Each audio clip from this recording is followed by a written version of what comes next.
Assalamualaikum warahmatullahi wabarakatuh. Selamat sore kepada Ibu Dr. Natasha Yunita Sugiastuti, SHMH yang terhormat. Perkenalkan kami dari kelompok 2, yaitu ada saya sebagai moderator Erika Sugiono dengan NIM 153, yang kedua ada Benedictus Nicholas Solistio Paulus dengan NIM 24, yang ketiga ada Zilda Syawal Maharani dengan NIM 130, dan yang keempat Litani Maria Magdalena 83, dan yang terakhir Lovita Claudia Marbun dengan NIM 534. Kami akan mempresentasikan tentang analisis hukum terhadap putusan Pengadilan Negeri Palangkaraya nomor 171 PDTG 2022 PN PLK dalam gugatan wan prestasi dan penyalahgunaan keadaan dalam perjanjian sewa menyewa. Dan slide pertama yaitu latar belakang akan dibacakan oleh Saya, Litani. Dalam latar belakang ini, perjanjian menjadi dasar utama hubungan hukum antara pihak dalam pasal 1313 KUH Perdata. Dalam praktik, sering muncul ketidakseimbangan posisi antara pihak kuat dan lemah.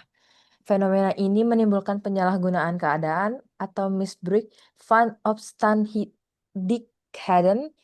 Dalam studi kasus, putusan PN Palangkaraya nomor 171 PDT-G tahun 2022, PN PLK antara H. Bastia Rahman versus PT 93 Perdana. Dalam rumusan masalahnya, bagaimana posisi hukum para pihak dalam perkara perjanjian sewa menyewa tersebut? Bagaimana pertimbangan hukum hakim dalam putusan tersebut? Apakah pertimbangan hakim telah sesuai dengan asas dan doktrin hukum perdekatan Indonesia? Untuk tujuan penelitian akan dibacakan oleh saya, Zila Syawal Maharani. Yang pertama itu untuk menganalisis putusan hakim terkait penerapan doktrin penyalahgunaan keadaan. Dan yang kedua, untuk menilai kesesuaian pertimbangan hakim dengan asas keadilan dan etikat baik dalam hukum perdekatan. Yang ketiga, untuk memberikan kontribusi ilmiah bagi pengembangan hukum kontrak di Indonesia. Landasan teorinya ada di pasal 1320 KUH Perdata, yaitu syarat sah perjanjian atau kesepakatan kecakapan objek suap halal. Untuk yang kedua, di pasal 1338 KUH Perdata, perjanjian berlaku sebagai undang-undang dan wajib dilaksanakan dengan etikat baik. Yang ketiga, penyalahgunaan pada atau misbruik van omstandigheden atau cacat kehendak yang terjadi ketika pihak kuat memanfaatkan kelemahan pihak lain. Yang keempat, asas-asas terkait yaitu kebebasan kontrak, keseimbangan, kepatutan, dan etikat baik. Dan yang terakhir ada doktrin misbruik van omstandigheden atau cacat kehendak saat pihak kuat memanfaatkan kelemahan pihak lain. selanjutnya ada posisi kasus. Perkara ini berawal dari perjanjian sewa menyewa tanah antara Haji Bakhtiar Rahman sebagai pemilik lahan dan PT 93 Perdana sebagai penyewa, yang dituangkan dalam Akta Notaris nomor 17 tanggal 14 Oktober 2019. Hubungan hukum tersebut pada dasarnya sah secara formil, namun di dalamnya terdapat ketidakseimbangan yang nyata antara kedua belah pihak. Jadi, klausul perjanjian memberikan keuntungan yang jauh lebih besar kepada pihak penyewa. Jika penyewa menghentikan perjanjian lebih awal, seluruh uang yang sewa ini dinyatakan hangus. Sedangkan apabila pemilik lahan mengakhiri perjanjian, ia diwajibkan mengembalikan uang sewa secara proporsional dan bahkan membayar denda sebesar 2 kali lipat dari sisa masa sewa.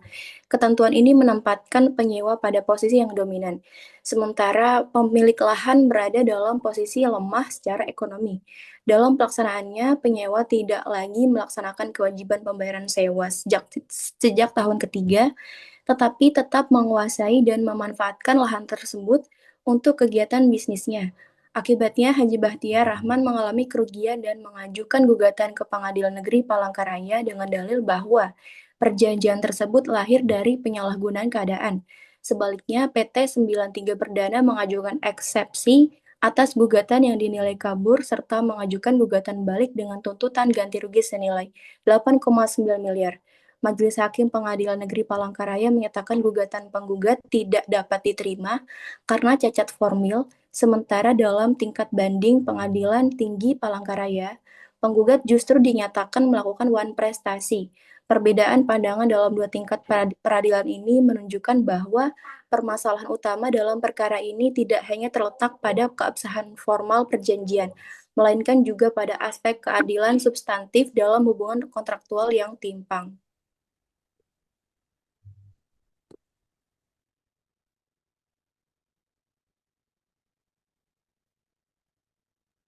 Selanjutnya ada putusan pengadilan, yaitu PN Palangkaraya. Gugatan dinyatakan tidak dapat diterima atau error in persona, obscure libel. PT Palangkaraya atau banding membatalkan sebagian putusan PN, menyatakan penggugat wan prestasi, sebagian gugatan balik dikabulkan. Lalu hakim menilai perjanjian sah secara formil sesuai dengan KUH Perdata. Lalu ada pertimbangan hukum hakim, yaitu hakim menitikberatkan pada kepastian hukum formal bukan keadilan substantif. Tidak menilai adanya penyalahgunaan keadaan meskipun terdapat ketidakseimbangan posisi. Kemudian pertimbangan hanya fokus pada syarat formil atau pasal 1320, belum pada kehendak bebas dan asas keseimbangan. Selanjutnya analisis dan pembahasan. Perjanjian yang dibuat di bawah tekanan atau ketergantungan ekonomi tidak mencerminkan kebebasan kehendak. Hakim seharusnya menafsirkan pasal 1320 dan 1338 KUH Perdata secara progresif, memperhatikan keadilan substantif bukan hanya formalitas. Penyalahgunaan keadaan sama dengan cacat kehendak tersembunyi. Dengan posisi ekonomi yang timpang, pemilik lahan tidak memiliki bargaining power untuk menolak klausul yang merugikan. Penafsiran etikat baik dan keseimbangan seharusnya melindungi pihak yang lemah. Kesimpulan, fokus hakim masih pada kepastian hukum formal. Pertimbangan hukum lebih menekankan legalitas formal, belum mencerminkan keadilan substantif sesuai prinsip hukum Perikatan Indonesia. Yang kedua, penilaian perjanjian hanya berdasar pada 1320 KUH Perdata. Hakim menilai sahnya perjanjian secara formal. Tidak ada menelaah adanya penyalahgunaan keadaan, misbruk van omstandigheden. Ketimbangan ekonomi antara pihak PT 93 Perdana melawan H. Bakhtiar Rahman diabaikan. Seharusnya dapat menjadi dasar pembatalan perjanjian karena tidak ada kehendak bebas.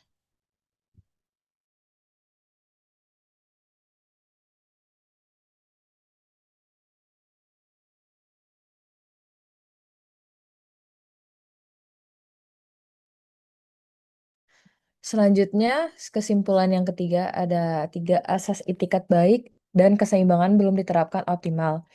Dalam pasal 1338 ayat 3 KUH Perdata tidak digunakan maksimal.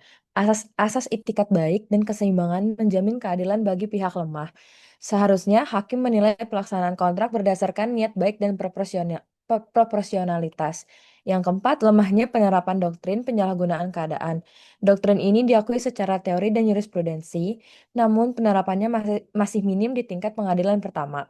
Yang kelima, kesimpulan umum penelitian. Di pertimbangan hakim belum sepenuhnya sesuai asas hukum perikatan dan keadilan kontraktual. Diperlukan pendekatan peradilan yang lebih progresif dan substantif, bukan sekedar formal.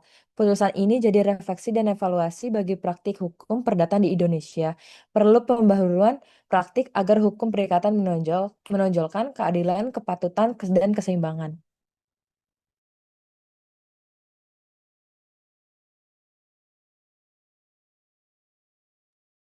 Baik, terima kasih untuk presentasi dari kelompok kami. Sekian, wassalamualaikum warahmatullahi wabarakatuh.